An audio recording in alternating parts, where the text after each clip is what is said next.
Ahibati fillah yang dirahmati oleh Allah Subhanahu wa taala. Alhamdulillah pada kesempatan yang berbahagia ini kita hadir kembali dalam majelis Sahih Bukhari yang insyaallah pada kesempatan ini kita akan melanjutkan kajian sebelumnya masih bab ilmu yang insyaallah pada kesempatan ini kita sampai ke bab 32 ya. Babu idzatil imami an-nisaa wa ta'limihinna. Bab tentang mau'izah ya. Nasihat atau pendidikan yang dilakukan oleh imam atau pemerintah ya, atau orang-orang yang punya tanggung jawab an-nisaa terhadap perempuan. Jadi pendidikan wanita atau pendidikan untuk khusus perempuan. Kewajiban imam, kewajiban suami, kewajiban orang tua, kewajiban masyarakat ya untuk mendidik secara khusus ya kaum hawa ya, para wanita. Wa ta'limihinna dan mendidik mereka. Jadi bab ini nanti ada penekanan secara khusus ya untuk pendidikan perempuan ya. Pendidikan secara khusus bagi anak-anak perempuan. Kenapa dikhususkan untuk anak perempuan? Karena memang ada keutamaan tersendiri ya. Pendidikan untuk anak perempuan ya. Baik anak perempuan kita sendiri ya, anak kandung ataupun anak perempuan orang lain ya, masyarakat ya. Itu memiliki keutamaan tersendiri untuk memerdekakan perempuan dari budaya-budaya jahiliyah ya. Karena perempuan itu sebagai tiang negara ya. Tiang agama, tiang umat. Jadi kalau tiang ini roboh, maka roboh itu negara, roboh umat, roboh keluarga ya. Maka pendidikan untuk perempuan itu didahulukan dan diberikan perhatian secara khusus ya.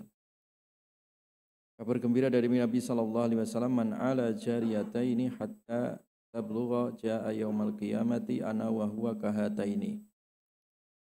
Dalam hadis dijelaskan siapa yang bertanggung jawab ya, mengasuh ya dua anak perempuan atau lebih ya,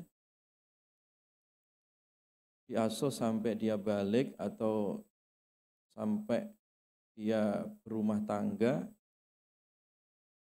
maka kata Nabi, aku dan dia, orang yang punya tanggung jawab tadi mendidik perempuan ya, itu seperti dua jari ini ya. Artinya apa? Surganya bersama Nabi. Bagi orang-orang yang dikaruniai anak perempuan dididik dengan benar ya, itu diberikan keutamaan besok pada hari kiamat dia bersama Nabi SAW sebagaimana dua jari ini ya, paling saking dekatnya. Itu keutamaan. Jadi oleh karena itu ini patut untuk diperhatikan ya. Karena juga ketika perempuan tidak dididik dengan benar, ini akan menjadi problematika umat ya. Jadi penyakit sosial. Dan penyakit sosial ini akan ke bawah mati ya. Tanggung jawabnya ke bawah sampai akhirat. Karena penghuni neraka kebanyakan juga perempuan ya. Maksudnya ini disebabkan karena perempuan-perempuan yang tak terdidik tadi ya. Jadi oleh karena itu mendidik perempuan ini penting ya. Di sini dijelaskan dalam bab ini perhatian agama, perhatian Islam secara khusus ya untuk mendidik anak perempuan. keliru kalau Islam kemudian memojokkan perempuan atau memarginalkan perempuan, ya, menganaktirikan perempuan itu keliru. Justru Islam itu memerdekakan perempuan dari budaya-budaya jahiliyah, dari kegelapan menuju cahaya, begitu ya. Jadi jangan mengikuti jejak orang-orang feminis ya, yang justru ingin merusak perempuan dari sisi ideologi dan juga moralitas ya. Sehingga banyak sekali perempuan-perempuan kekinian ya, masa kini rusak secara moralitas dan juga secara ideologi disebabkan syubhat ya, para pengusung gender atau kaum feminis. Jadi oleh karena itu penting untuk mendidik anak perempuan sebagaimana yang akan disebutkan dalam bab ini. Qala Imam Bukhari rahimahullah, haddatsana Sulaiman ibnu Harbin qala haddatsana Syu'bah an Ayyub qala sami'tu Ata'an qala sami'tu Ibnu Abbas qala asyhadu 'ala an-nabi sallallahu alaihi wasallam aw qala Ata' asyhadu 'ala ibni Abbas anna Rasulullah sallallahu alaihi wasallam kharaja wa ma'ahu Bilal. Jadi hadisnya begini ya, bahwa Nabi sallallahu alaihi wasallam keluar. Jadi keluar rumah, wa ma'ahu dan bersama Nabi Bilal, sahabat Bilal.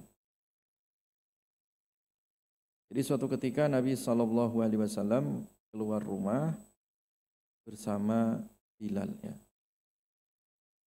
Fa dhanna annahu lam yusmi' fa wa'adhahunna wa amarahunna bis sadaqah. Faja'alatil mar'atu tulqi al-qurta wal khatam wa Bilalun ya'khudhu fi tarafi thawbihi. Jadi Nabi SAW ya keluar bersama sahabat Bilal, fadhanna annahu lam yusmi ya, dan mengira bahwasanya ia tidak mendengar ya.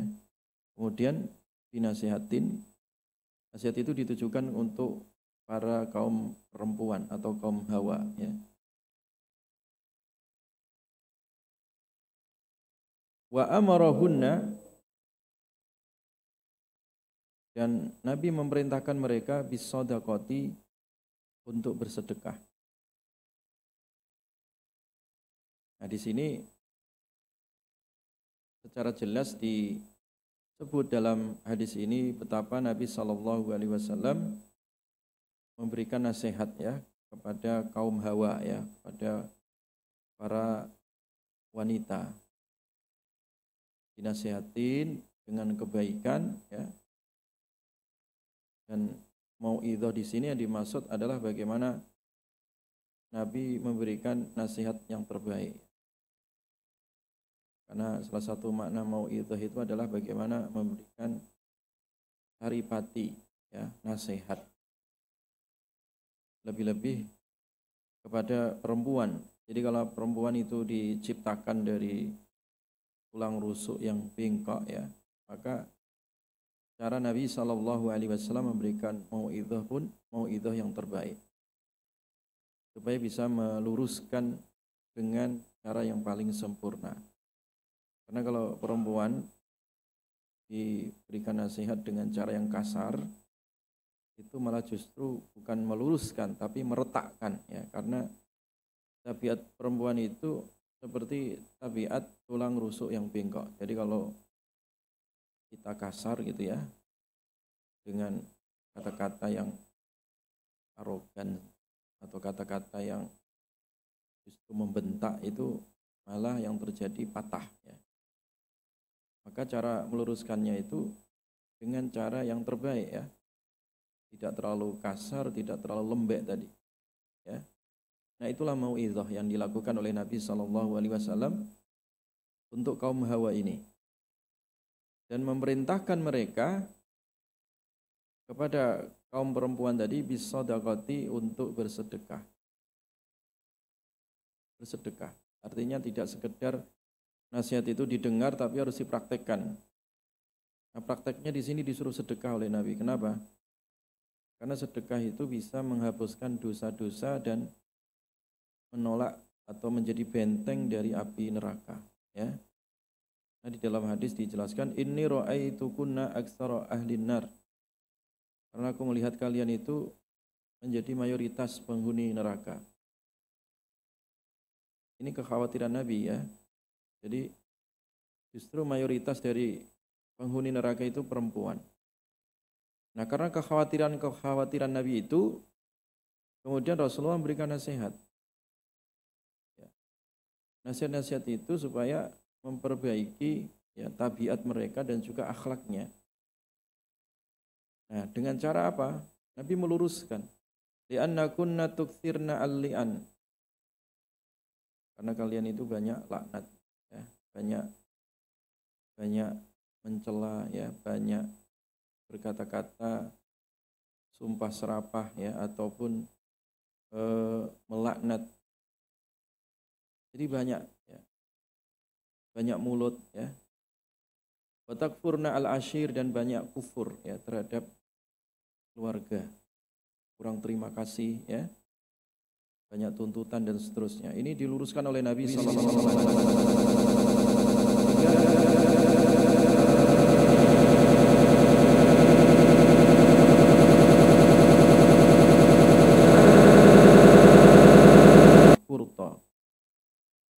Nah, kemudian bergegas, ya. Ada seorang ibu atau wanita melempar al-qurta bidhammil qaf wa iskanir ra. Al-qurta ay al-halaqah allati takunu fi syahmatil udhun. Al-qurta itu anting-anting. Jadi akhirnya ibu-ibu tadi yang bawa anting-anting dicopot, anting-antingnya dilepas, ya. Zaman dulu perempuan juga sudah menggunakan anting-anting, ya. Itu namanya al-qurta, ya. Wal khatam dan cincin. Jadi akhirnya ibu-ibu yang punya anting, punya cincin tadi dilepas semua, kemudian disedekahkan. Wa Bilalun ya'khudhu fi tarafi thawbihi. Kemudian Bilal mengambil, ya, dengan ujung bajunya, ya. Jadi ujung baju Bilal dipakai sebagai tempat untuk mewadahi dari cincin ataupun anting-anting yang diberikan sebagai sedekah dari para kaum ibu-ibu, ya. Nah, ini jadi di sini jamaah sekalian menunjukkan hadis ini bahwa salah satu alasan, ya, tujuan pendidikan perempuan itu supaya jangan sampai mereka masuk neraka. Itu tujuan yang tertinggi, ya. Jadi pendidikan anak perempuan itu jangan sampai anak-anak perempuan itu mampir ke neraka karena tabiat buruk ataupun perangai bawaan yang menyebabkan mereka tergelincir, ya, masuk ke dalam api neraka. Itu sebenarnya pendidikan dan nasihat itu di sana, ya. Karena apa? Tabiat laki-laki dengan perempuan itu berbeda, ya. Maka oleh karena itu nanti di bab setelahnya itu Rasulullah Shallallahu Alaihi Wasallam memberikan waktu khusus, ya, bagi para kaum ibu-ibu, ya, bagi kaum wanita, ya, dalam proses pendidikan diberikan hari khusus, ya. Karena memang pendidikan perempuan itu berbeda dengan pendidikan laki-laki. Berbeda. Karena secara tabiat laki dengan perempuan itu berbeda. Pendewasaan antara laki dengan perempuan itu juga berbeda, ya. Makanya oleh karena itu disinilah pentingnya mengetahui, ya, tabiat, ya, kondisi jiwa atau psikologi dari kaum Hawa itu sendiri. Ya. Jadi oleh karena itu Nabi SAW mengingatkan ya supaya perempuan itu ya banyak sedekah tadi sebagai benteng ya supaya tidak masuk api neraka. Jamaah sekalian yang dirahmati oleh Allah Subhanahu wa taala. Karena masalah perempuan ini bisa jadi ya kalau disalahgunakan menjadi sumber fitnah ya, menjadi sumber fitnah. Yang itu dikhawatirkan oleh Nabi SAW. Ma taraktu ba'di fitnatan, aku tidak meninggalkan setelah wafatku itu ya terjadi fitnah adarru ala rijal minan nisa ya, yang lebih bahaya bagi laki-laki ketimbang fitnah perempuan ya. Wa inna awwala fitnati Bani Israil kanat fin nisa. Dan Nabi mengingatkan pengalaman sejarah. Dulu rusaknya Bani Israel itu disebabkan karena perempuannya ya. Jadi karena perangai, perilaku, rusaknya moralitas kaum wanita sehingga kaum pria atau laki-laki juga menjadi rusak. Jadi oleh karena itu dalam pendidikan perempuan itu ya ada penekanan khusus ya. Jadi ada penekanan khusus ya. Misalkan sama-sama antara laki-laki dan perempuan diperintahkan untuk menjaga pandangan ya.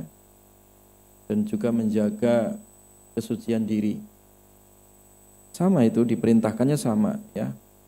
Laki-laki, perempuan juga diperintahkan untuk mengendalikan pandangan. Wa kullil mu'minina yaghuddu min absarihim wa yahfadzu furujahum. Katakan kepada mukmin laki-laki supaya mengendalikan pandangan mata mereka dan menjaga kesucian mereka. Demikian juga bagi perempuan, wa kullil mu'minati yaghdudna min absarihin. Demikian juga katakan kepada perempuan-perempuan mukminah supaya menjaga pandangan mereka, wa yahfadzna furujahun, dan supaya mereka menjaga kesucian diri mereka. Sama, kalau dalam masalah menundukkan pandang, menjaga kesucian diri itu sama. Tetapi khusus bagi perempuan itu ada tambahan. Wala yubdina zinatahunna illa ma dhahara minha ya. Jadi tidak boleh perempuan itu menampakkan perhiasan-perhiasan ya. Perhiasan-perhiasan dengan cara bersolek, maksudnya tabarruj ya.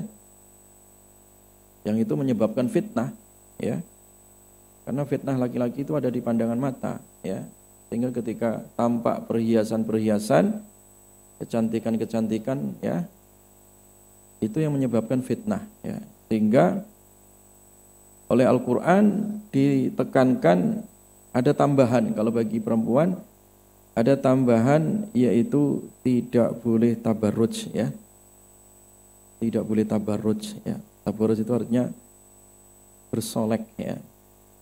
Bersolek. Nah, bersolek di sini juga dibagi menjadi dua. Bersolek yang dilarang itu adalah bersolek yang di luar rumah ya. Artinya yang itu akan menjadi konsumsi publik. Kalau bersoleknya untuk suami nggak ada masalah ya. Yang masalah ini adalah bersolek untuk orang lain. Yang ini akan menebarkan fitnah ya.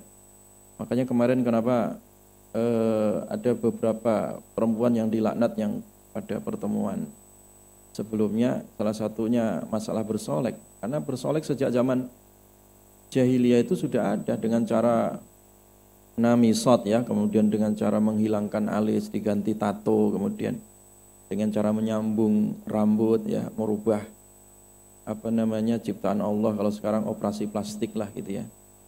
Itu termasuk hal-hal yang sudah diingatkan sebenarnya 14 abad yang lalu ya. Nah, dengan perkembangan zaman sekarang ini kan teknologi begitu canggih ya, sehingga orang mau apa saja ya, dan mau kepingin seperti apa saja itu bisa terlaksana. Nah, kalau tidak dibatasi dengan iman, tidak dibatasi dengan pendidikan, nah ini bisa rusak ya. Teknologi sains dan teknologi kalau tidak ada nilai keimanan, tidak ada nilai pendidikannya itu bisa rusak ya, termasuk masalah perempuan ini. Jadi oleh karena itu di sini Nabi Shallallahu Alaihi Wasallam mengingatkan untuk memberikan nasihat ya kepada kaum perempuan ya, karena itu adalah tiang agama, karena perempuan itu adalah madrasah ya, madrasah pertama bagi anak-anaknya. Kemudian yang berikutnya jamaah sekalian yang dirahmati oleh Allah, yang berikutnya hadis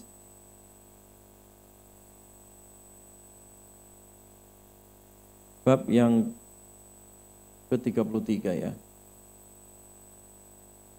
Babu al-khirsi alal hadis ya. Bab pentingnya antusias ya. Semangat, al-khirs itu artinya semangat, alal hadisi untuk belajar memahami ilmu hadis ya. Jadi harus semangat ya, belajar hadis Nabi itu semangat. Kenapa? Ya, karena hadis Nabi itu penjelas ya, mensyarah dari ayat-ayat Al-Quran. Jadi tak mungkin memahami Al-Quran kalau tidak memahami hadis ya. Karena hadis itu adalah apa saja yang disandarkan kepada Nabi, mayudhafu ilan Nabi sallallahu alaihi wasallam ya. Apa yang disandarkan kepada Nabi, baik ucapan, perbuatan, ketetapan. Sehingga kedudukan hadis ini adalah melengkapi Al-Quran ya, mensyarah ya, dan juga memperjelas. Maka harus belajar hadis dan juga harus semangat ya. Bagaimana yang dulu pernah kita sampaikan, ada salah seorang sahabat hanya ingin mendapati satu hadis, dia harus melakukan perjalanan 1 bulan dari Syam ya, dari Hijaz ke Syam ya, hanya untuk menanyakan satu hadis. Itu menunjukkan betapa semangatnya para sahabat. Dan juga diperintahkan ya untuk betul-betul menjadi skala prioritas ya untuk belajar hadis ini ya. Ya kalau sekarang ya minimal hadirlah ke majelis-majelis hadis ya, hadis Bukhari, hadis Imam Muslim, kajian hadis Muwatta ya. Sekarang banyak majelis-majelis hadis dibuka. Kalau kita tidak tahu, hadir di situ ya, supaya kita belajar mengamalkan hadis ini ya, supaya bertambah semangat untuk mengenal Rasulullah sallallahu alaihi wasallam melalui hadis. Qala hadatsana Abdullah, qala hadatsana Abdullah, qala hadatsani Sulaiman an Amr bin Abi Amrin an Sa'id bin Abi Sa'id al-Makburi an Abi Hurairah annahu qala qila ya Rasulullah, wahai Rasulullah, dikatakan wahai Rasulullah, man as'adun nasi bi syafa'atika yaumal qiyamah. Wahai Rasulullah, siapakah orang yang paling beruntung? Ya Rasulullah, man as'adun nasi bi syafa'atik. Siapakah orang yang paling beruntung? Bi syafa'atika, dengan syafaatmu, yaumal qiyamati, besok pada hari kiamat.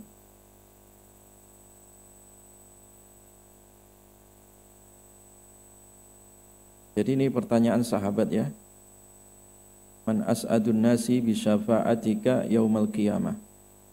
Siapakah manusia yang paling beruntung dengan syafaatmu besok pada hari kiamat? Ini pertanyaan sahabat itu semuanya bermutu, Pak. Semuanya bermutu. Pertanyaannya itu ingin menjadi pribadi yang terbaik, menjadi umat yang terbaik. Jadi kuntum khaira ummatin ukhrijat linnas. Kepingin mengamalkan ayat itu. Sehingga ini menunjukkan al-hirs ya, menunjukkan antusias ya, semangat belajar tinggi tanpa mengenal usia. Ya, ada sahabat itu yang memang masuk Islamnya sejak kecil seperti sahabat Ali bin Abi Thalib. Ya, ada sahabat itu yang masuk usianya udah mulai dewasa atau udah tua baru masuk Islam, tapi tidak membeda-bedakan masalah usia.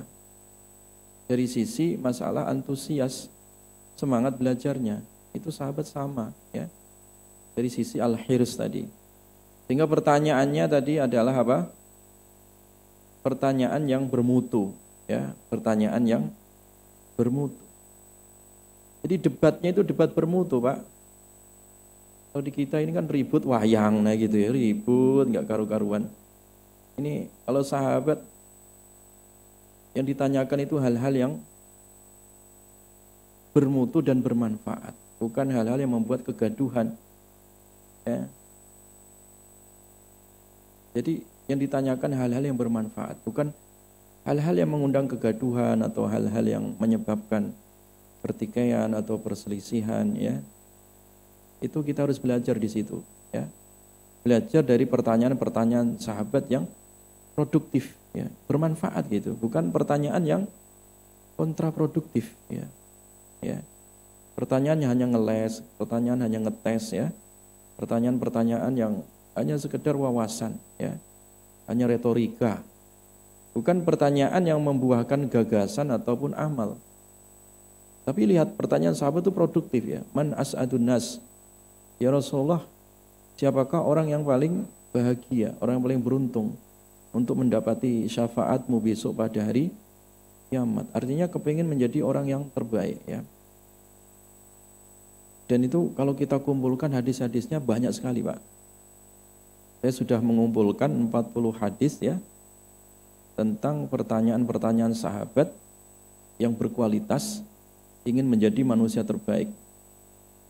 Saya kasih judul kitabnya itu namanya, ya, saya kasih judul buku ini, insya Allah nanti Ramadan kita bahas di masjid ini, insya Allah, ya, tentang masalah 40 hadis berkaitan dengan pertanyaan sahabat yang berkualitas tadi, ya. Ayul a'mali afdol, mana amal yang paling afdol? Bullani ala amalin idza amiltuhu ahabbani Allah wa ahabbani an-nas. Bukan amal yang kalau aku kerjakan aku dicintai Allah, dicintai manusia. Itu pertanyaan yang berkualitas tadi. Nah, insyaallah nanti kita bahas, ya, untuk i'tikaf di bulan Ramadan ini, ya. Sudah saya kumpulkan hadisnya 40, ya. Saya kasih judul Al-Arba'una Ar-Rambaniyah fi i'dadi khairil bariyah, ya. Jadi 40 hadis, ya, yang dibahas itu untuk mengetahui bagaimana menjadi manusia yang terbaik, ya, menjadi khairul bariyah atau menjadi khairul ummah, ya. Karena ini adalah bagian al-hirs tadi, bagian dari antusias, ya, semangat para sahabat untuk menjadi manusia terbaik, ya, bukan menjadi manusia sampah, ya, manusia yang terbaik. Makanya dilihat dari pertanyaannya sudah kelihatan manusia berkualitas itu, ya, manusia yang berkualitas. Ya Rasulullah, siapakah manusia yang paling bahagia, paling beruntung untuk mendapati syafaat, ya. Maka berkata, ya, Rasulullah sallallahu alaihi wasallam. Qala Rasulullah sallallahu alaihi wasallam, laqad dhanantu ya Abu Hurairah alla yas'alani an hadzal hadithi ahadun awwalu minka lima ra'aitu min hirsika 'alal hadits, ya. Kata Nabi, tunggu aku mengira, wahai Abu Hurairah, tidak menanyakan kepadaku ini, ya, tidak ada seorang pun yang bertanya tentang masalah ini, seorang pun, ya, kecuali engkau. Dan engkau yang pertama kali bertanya, ya, karena aku lihat antusiasmu untuk belajar hadis, ya. Nah, ini Abu Hurairah ini salah satu contoh, ya, model teladan, ya, di kalangan sahabat dari antusias, ya, semangat dalam mempelajari hadis, ya. Walaupun Abu Hurairah itu kan ketemu Nabi itu sekitar tahun 7 Hijriah, ya, 7 Hijriah, pertengahan 7 Hijriah kurang lebih. Jadi ketemu Nabi itu kurang lebih 3,5 tahun atau 4 tahunan lah. Tetapi hadis-hadis yang diriwayatkan oleh Abu Hurairah itu terbanyak ya, karena memang fokus belajar. Jadi tidak ada yang kelewatan dari Abu Hurairah, tidak pernah absen. Kalau tak absen, salah satu metode Abu Hurairah bergantian dengan temannya itu. Kalau enggak pas enggak bisa hadir, ya temannya yang hadir ya, kemudian menyimak apa yang dilakukan Nabi, apa yang dilihat, apa yang diucapkan, itu didapati semua oleh Abu Hurairah. Dan juga doa Nabi ya, termasuk doa Nabi SAW terhadap Abu Hurairah, karena semangatnya tadi didoakan Nabi. Nanti akan ada pembahasan secara khusus tentang biografi Abu Hurairah ini ya. Tapi di sini hanya dijelaskan bagaimana isyarat dari Nabi SAW tentang semangatnya Abu Hurairah di dalam mengetahui sebuah hadis ya, mengetahui sesuatu hal yang itu menjadi hal yang terbaik ya, hal yang sangat berkualitas ya. Dan ini kemudian akan menjadi budaya para sahabat ketika bermajelis bersama Nabi SAW, sehingga pertanyaan yang diajukan ke Nabi itu pertanyaan-pertanyaan terbaik, pertanyaan-pertanyaan yang produktif. As'adun nas, ahabbun nas, afdolun nas, akramun nas ya, sebaik-baiknya manusia ya. Jadi pertanyaannya tentang khiyarun nas, khiyarul ibad ya, sebaik-baiknya manusia, sebaik-baiknya hamba Allah ya, sebaik-baiknya amal. Nah, itu pertanyaan-pertanyaan apa? Sahabat ya, menunjukkan apa? Antusias mereka. Nah, disinilah Nabi SAW kemudian menjelaskan as'adun nasi bisyafaati yaumal qiyamah, orang yang paling beruntung, orang yang paling bahagia ya. Jadi menggunakan sighah tafdil ya, orang yang terbaik ataupun orang yang paling beruntung dari kalangan manusia untuk mendapat syafaatku yaumal qiyamati, besok pada hari kiamat.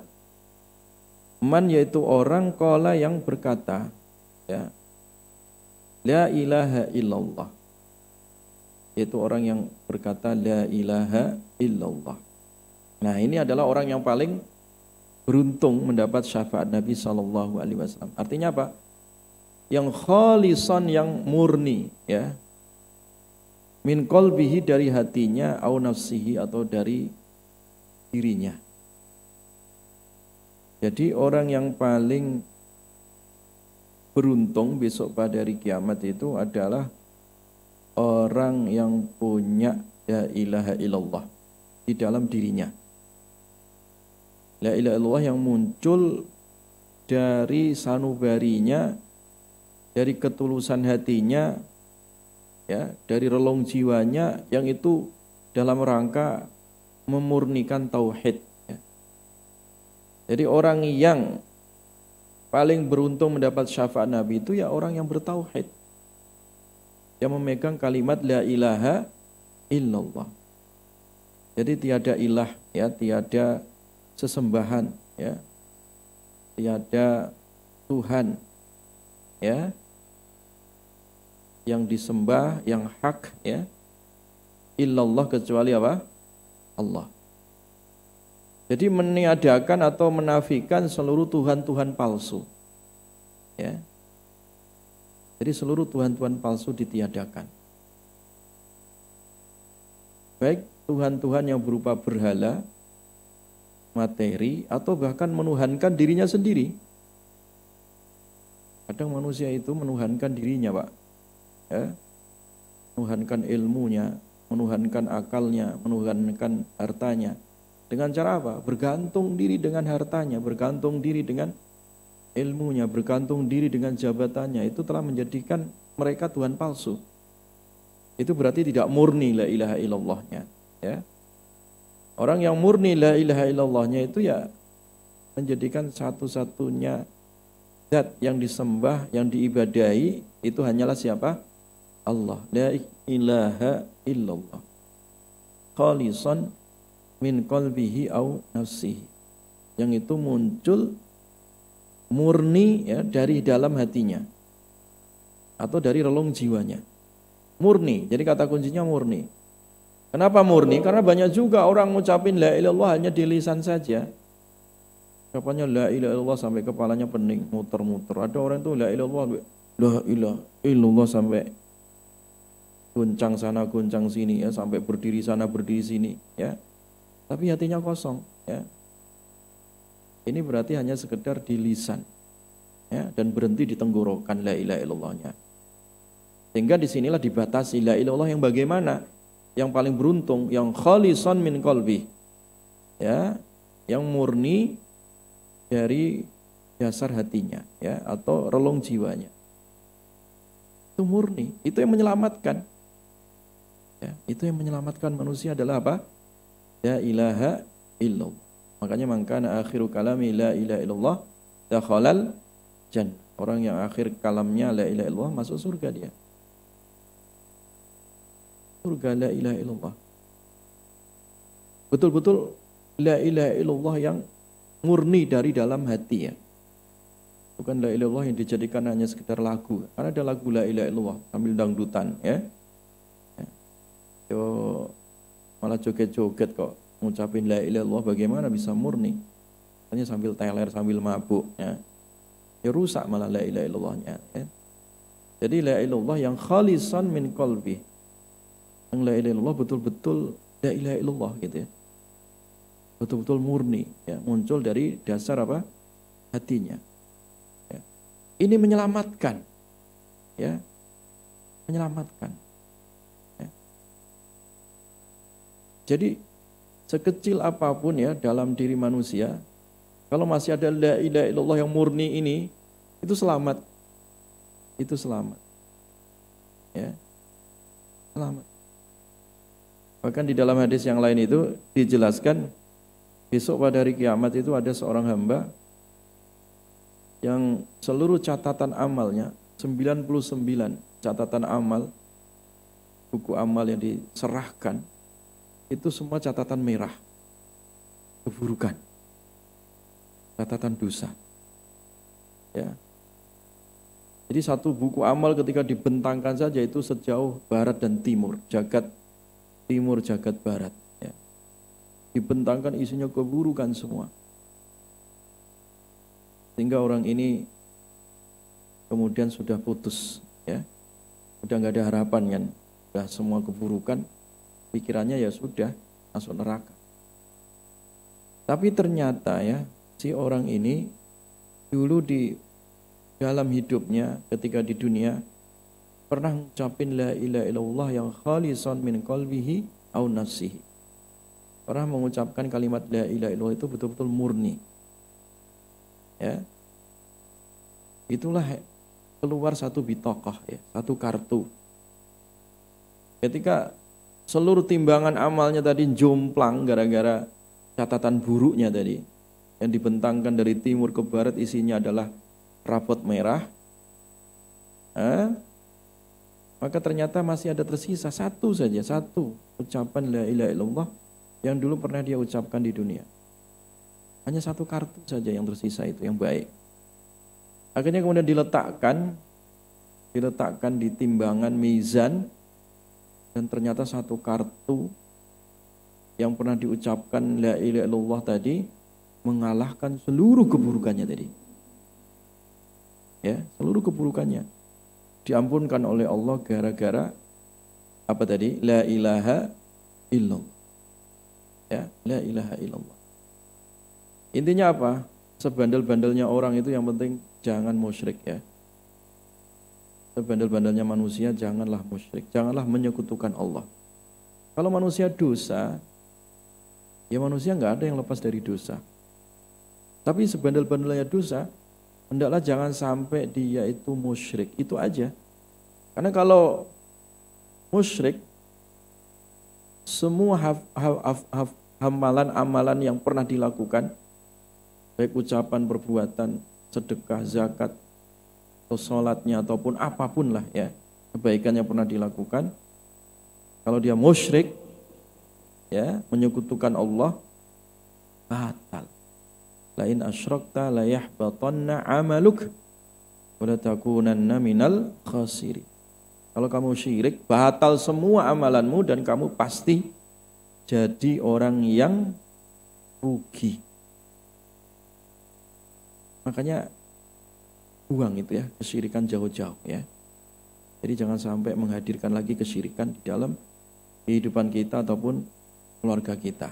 Hindarkan syiriknya. Kesyirikan. Dan kenali itu, kesyirikan itu dikenali. Ya. Karena kesyirikan-kesyirikan milenial sekarang juga bermutasi. Mengalahkan mutasinya virus Corona 19. Syirik-syirik modern sekarang itu digital, Pak. Syirik juga ikut bermutasi. Kalau mungkin zaman-zaman jahiliyah dulu orang nyembah berhala, patung, ya. Itu syirik dan tampak kasat mata. Nah, sekarang orang di dalam usahanya terkadang dicampur syirik. Masih masang apa itu namanya, kucing emas kadang itu kan di kasirnya itu syirik itu. Kadang supaya narik pembeli dikasih kucing emas yang ada gini-gininya itu. Nah itu syirik, Pak. Di toko bangunan atau di toko lontong kadang ada saya lihat itu ya. Atau di toko emas kadang ya. Di toko apa gitu. Ya. Kalau katanya muslim yang punya, ya itu syirik, itu masih percaya hal-hal yang kayak gitu. Ya, jualan jajan pasar kadang ada di tempat apa pembayaran dikasih kucing emas katanya. Untuk narik pelanggan ya. Jadi masih kepercayaan untuk mendatangkan rezeki dengan wasilah-wasilah patung atau wasilah-wasilah boneka spiritual. Sekarang itu aneh-aneh istilahnya itu. Berhala itu kadang istilahnya diganti dengan spirit doll gitu ya. Kadang itu sekarang istilah-istilah itu muncul. Jadi banyaklah ya mutasi-mutasi kesyirikan itu. Hendaklah jangan sampai masuk ke dalam diri kita ataupun keluarga kita. Masih percaya jimat-jimat ya, masih percaya ramalan-ramalan bintang, masih percaya lenek ya. Itu kesyirikan, harus dihilangkan. Jadi intinya sebandel apapun jangan syirik, karena kalau udah syirik itu menghilangkan seluruh amalan. La yahbatanna amaluk. Seluruh amalmu batal. Maka oleh karena itu tadi jawaban Nabi SAW kepada sahabat yang menanyakan amalan apakah yang paling afdol, yang paling menyelamatkan, yang membuat orang beruntung dengan syafaatmu ya Rasulullah. Nabi menjawab tadi, man qala la ilaha illallah khalisan min qalbihi au nafsihi. Jadi orang yang mengucapkan la ilaha illallah dengan murni dari hatinya atau dari relung jiwanya, itu adalah orang yang paling apa? Beruntung ya, mendapatkan syafaat besok pada hari apa? Kiamat ya. Allahu a'lam bishawab. Sudah habis ya waktunya ya. Subhanakallahumma bihamdika asyhadu an la ilaha illa anta astaghfiruka wa atubu ilaik. Assalamualaikum warahmatullahi wabarakatuh.